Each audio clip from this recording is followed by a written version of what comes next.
this after watching, this is actual response, as the title will say, to PS Powers' newest video, in which he basically says the star system doesn't work, blah blah blah blah blah, because I'm sure this is in regard to my video about WrestleMania and stuff being WrestleMania worthy and people taking out of context matches and those sort of things.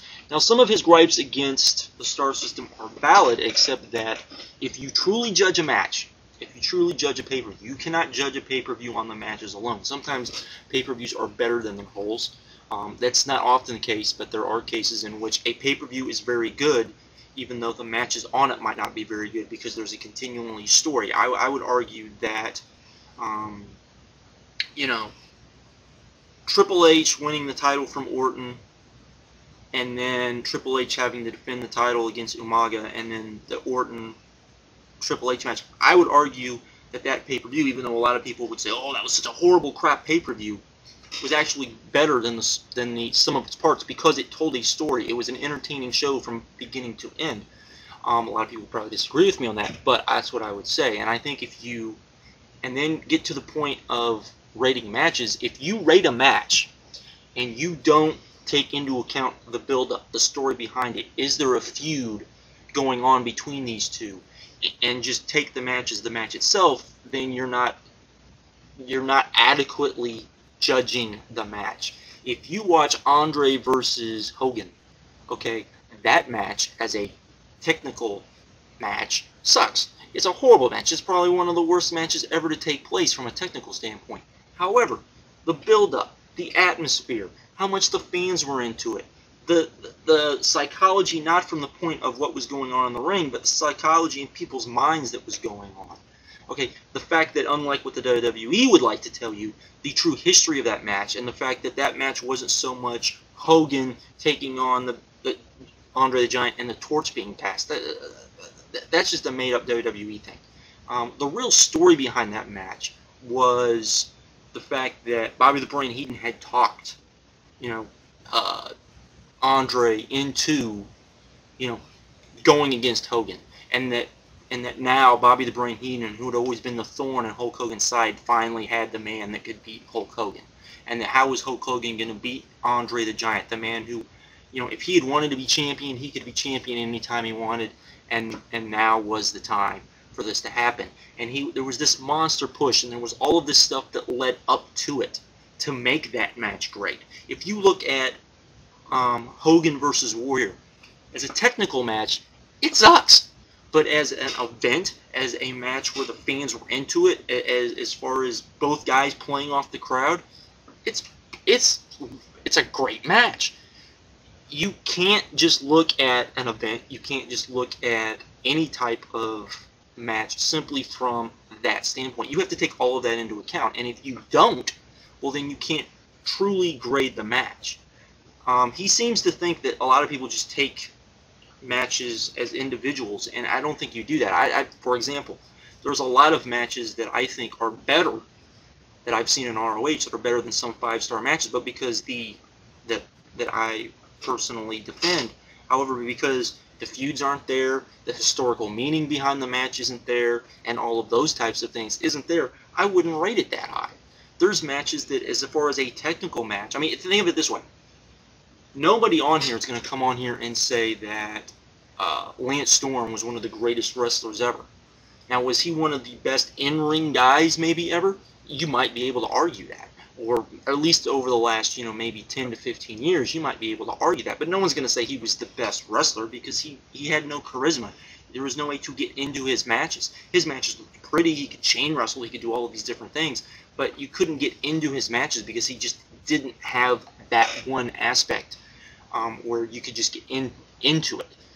His match with Bryan Danielson is a great example. That's a fabulous match. That is a technically beautiful match, but it lacks that something that almost all Lance Storm matches, you know, don't have.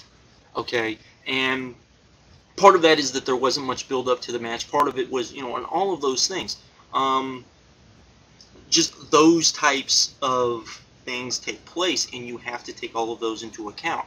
That said, you know, no, you can grade a pay-per-view by what is on it. You can grade a pay-per-view by the individual things that are on it. He talked about, people being in the front row, people being, at events, watching events live. I think that if you do your homework and you watch enough wrestling, you can understand what was going on enough to where you can adequately grade a pay-per-view. You look at this is a great example. Brandmaster 13 did a review of Barely Legal. First ECW pay-per-view. Had never seen it before. He did it. While I don't agree with everything while I don't agree with a lot of his reviews, his star ratings, which he did rate it, were still within, if you went to most people who had rated it at the time, would still hold up. I don't think anyone would look. I think some people said that he underrated some matches, but most people felt that he rated it the same way that people went when they said was that they rated it, and he still thought it was a great pay-per-view. So I don't think that simply because somebody watches a match that they can't understand the concept, the story, all of that goes into it. Now I will say this: you can't grade a show simply by individually watching each match. You can't do that. You have to watch the whole show from beginning to end. Then you can rate a show. I agree with him on that aspect. But the reason why I do a star rating is because people, when I first came on here, asked me to. They wanted me to do a rating system for matches, for pay-per-views, all of those sort of things. So when I first came on here, I didn't do it. I just said, it was very good, that sort of thing. And finally people said, hey, can't you give us a rating? Can't you do this or that or the other? And so that's why I did it, after thinking very hard about it, because I didn't know if I was going to be able to do it. However, when I rate things, I don't just rate them and forget about it.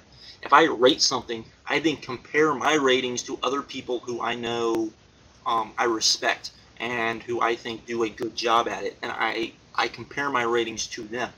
And I say, well, if I'm within a star to a half a star, usually a half a star, but sometimes a star, with what they rated it, then I know that I did a good job. I know that probably, because you figure that people, it's all subjective. Some people are going to like certain things better than other people. Some people are not going to like some things as much as other people, because we all like different things. We all like different things in the ring. So it's all subjective to that extent. But you can't, you can still look at yourself to keep yourself honest by looking at what other people think and saying, oh man, I completely missed the boat on that. Okay? And then read what they said. Look at what they said. You can't just look at somebody's rating and go, okay, well, they gave it this rating, they must have thought this, without actually seeing why they rated it that way. For example, a lot of people gripe because Metzler gave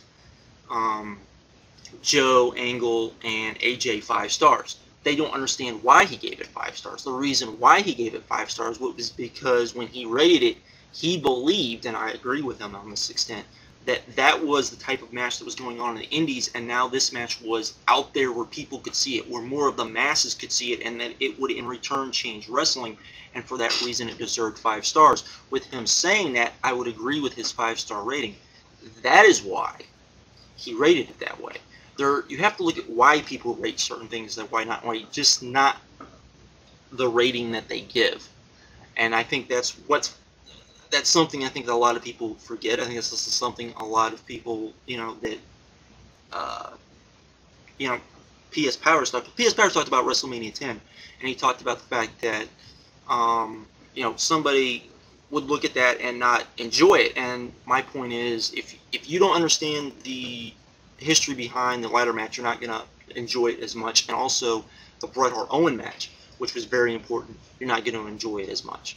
And but I will say this, I think if commentators and the company does a good job of explaining the history, which is something they do at WrestleMania, is explaining the history of a match and explaining how we got to this point in the match, then by all means, and something that Gordon Sully and Jim Ross, that's why the two are the best, because they were able to do that. And the WWE does a very good job of explaining the backstory behind these matches. So I think it does make it easier for people to understand where this is coming from. But, that's my opinion. This probably won't go up until tomorrow, because right now YouTube is being stupid and they're updating. So who knows when I'm going to be able to put this up. But this is my response. I'm out.